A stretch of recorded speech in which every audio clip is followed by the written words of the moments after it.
Hello, my friends. I'm Marcel with The Pulse, and we're going to talk about another longevity supplement today, one that I haven't spent a lot of time talking about, but there is extensive research coming out that supports it, and it's the Sirt6 Activator. Vera Gorbanova developed Sirt6 Activator for Do Not Age 2-3 years ago. They've performed extensive research on mice. They've performed extensive, now it's in human clinical trials. The initial indications are very positive, and it's a very exciting time. It's a phacoidian. Sirt6 Activator is a phacoidian that is derived from seaweed. They get big batches of seaweed. Now, not all seaweed activates Sirt2 and 6. Sirt2 and 6, Sirt6, is an enzyme that exists in the nucleus of every cell, and it protects the cell. And what they found is with centenarians, they have high levels of it. And with aged mice, if you give them Sirt6, if you activate or turn on Sirt6, they live longer. If you turn it off, they die in a day or two. You've got guys like Nir Bazalai, who says it may be more important in humans than even in mice. So my studies, are valid here when it comes to Sirt6.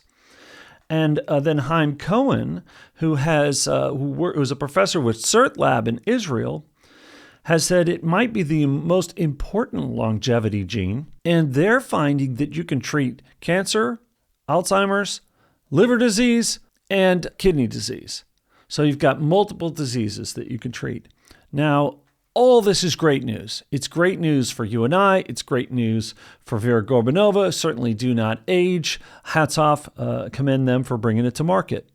Where my radar went off, right, my concerns began to be raised by David Sinclair. And it's because, on its own, his comments are great. He supports the molecule. He's starting to hype the molecule. But I got concerned when I heard him saying, well, it's a great molecule. What's he going to do? Create a startup? But long story short, the Sirt6 is exciting. We're working on molecules that activate Sirt6. I have a startup company with John Danu and Lenny Guarenti working on that. So he's studying the molecule. He's got a startup. I suppose, what's missing from the formula now, the NMN blueprint, the resveratrol blueprint, disease cure claim?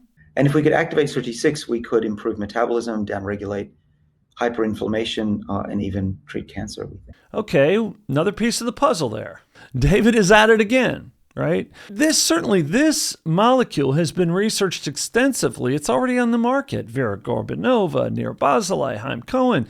He can't predate all of them. Could he possibly go back to the 90s? Did his research start back then? The Sirt6 gene that we've been working on for many years and first worked on in yeast cells in the 1990s is a major suppressor of retrotransposons during aging, and that if you delete the gene for Sirt6, those mice go through rapid aging, ostensibly because those hellhounds have been released from the genome. He's hyping the molecule.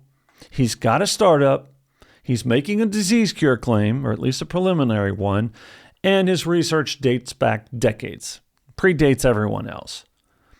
And I find this to be concerning because of the situation we're in right now with NMN. Why is it such a concern to have, a molecule that's derived from seaweed?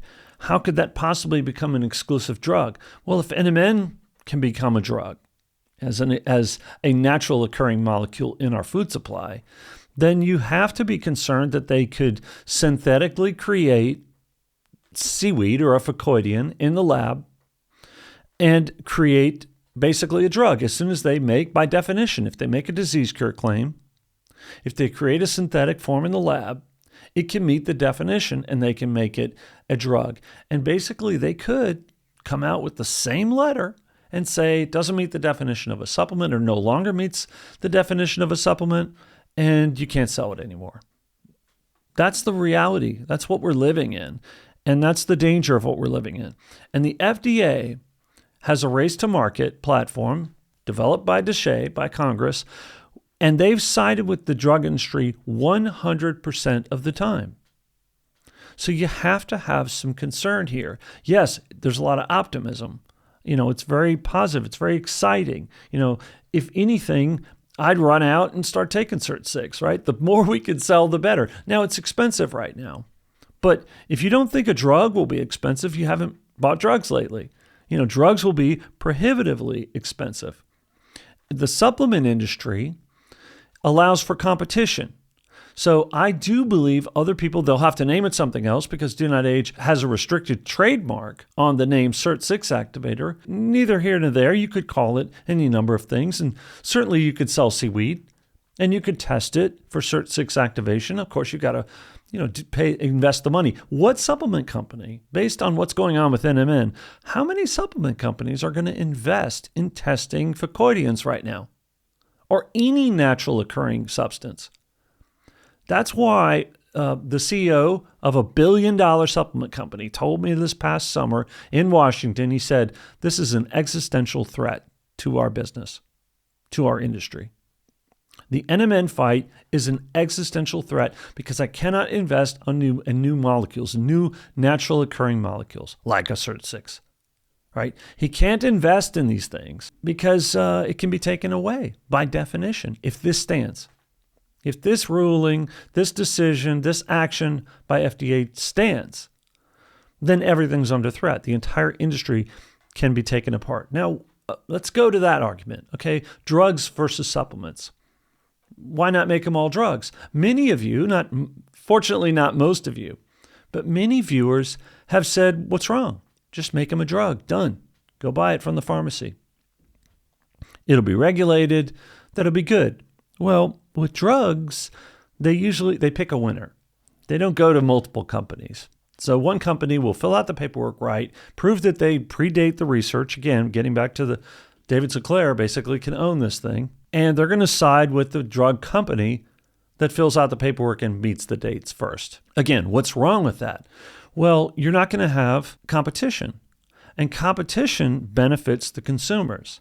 Also, you're undermining all the people deriving benefits today from NMN, from Sirt6 Activator, and possibly spermidine. David Sinclair has a company, a startup, making moves on spermidine as well. All he needs to do is win on NMN. So I think it's bad for consumers. And there should be a space for supplementing our diet with natural occurring ingredients that we don't have as much of as we age, and that our food supply, you can't eat ridiculous amounts of these things to get things like Sirt6 activation. You need concentrated forms to get as much as you're going to need to actually have an impact on longevity. So for short-term interests, right, my friends, my family, myself, my viewers, I'm interested in protecting the supplement supply of NMN and now Sirt6 Activator.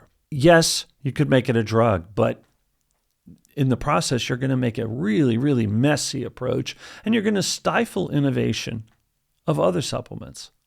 You're going to destroy the supplement industry if this is the route that you start taking over and over and over again. Another CEO said, why should we be the R&D arm of the drug industry? Don't they have their own R&D? Why should the supplement industry be doing the R&D for the drug industry? It doesn't seem fair. Some of you look at me and say, oh, here's a guy with a channel. He's talking about this stuff. Why aren't more people saying these things? If it's such a concern, why aren't other people saying these things? I've had established professors tell me, multiple professors have said to me, aren't you nervous talking about the FDA on your channel? I wouldn't do it.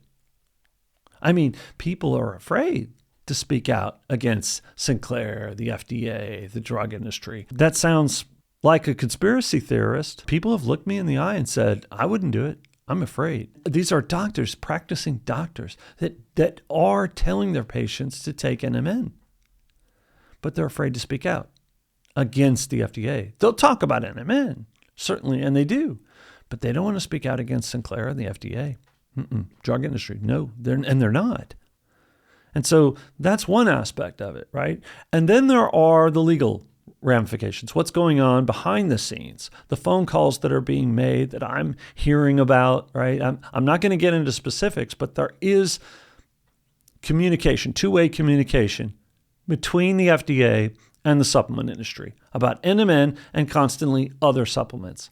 There's battle going on. It's an ongoing legal fight to try to protect not only NMN, but the supplement industry.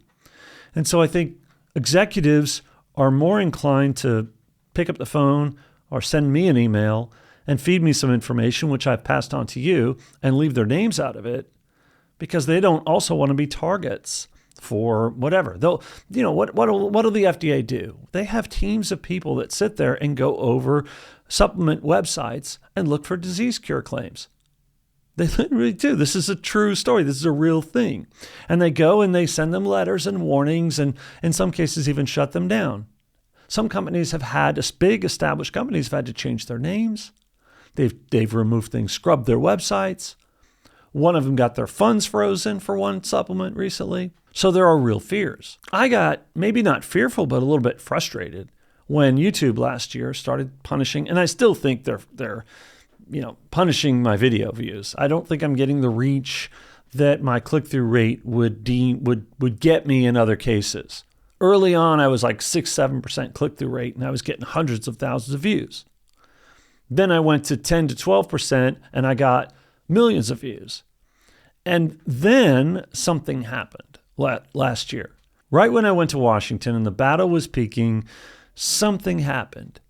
And the click-through rates were really high, and the views just started to go down and go down and go down. Now, this year, I've just decided to go all in and just post as much as I can and stick and try to win this fight because I think we're getting close to a decision with FDA on NMN. But I can tell you that maybe I'm not afraid. I do have concerns that FDA is pulling levers as much as they can to limit the story of the supplement side of this, the supplement side of the argument. And they've limited the supply of supplements. And we're connecting dots there as well. And phone calls are going on between the supplement industry and FDA on, hey, who told Amazon to take NMN off the shelf?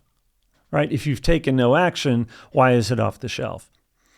Now, fortunately, Sirt6 Activator is just sold by one supplement company, and it's seaweed. So, are you going to attack seaweed?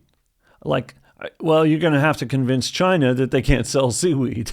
You're going to have to convince Japan that they can't sell seaweed. The Asian world eats loads of seaweed, and many of them do get the fucoidians, like that 20-30% that activates Sirt6. So if you're going to make an exclusive drug, how are you going to pull seaweed off the market? It doesn't seem plausible. But again, the bottom line here is we're not going to see further development of natural ingredients be used for longevity and health purposes if it's all undermined by the fact that each and every time the drug industry, all they have to do is synthesize it in the lab, and then they own it, and then you have to remove the supplement from the market. That's not in any business interest. That's not a good business model for anyone. So when someone shows you who they are, like David Sinclair, and he's done it with resveratrol, with NMN, I believe him. And I believe he could be a threat to Sirt6 Activator in one form or another. Time will tell, but I had to speak out about this. And again, congratulations to Do Not Age, Vera Gorbanova. Those of you taking Sirt6 Activator, the indications are that you're boosting your health and that you're likely to live longer and be healthier. This is great. This is great news. At the same time, the caveat is hide your wallet. Hide your wallet from David Sinclair. If you're the drug industry or the supplement industry, be on the lookout. He's shown us who he is. We got to believe him. Thanks for watching.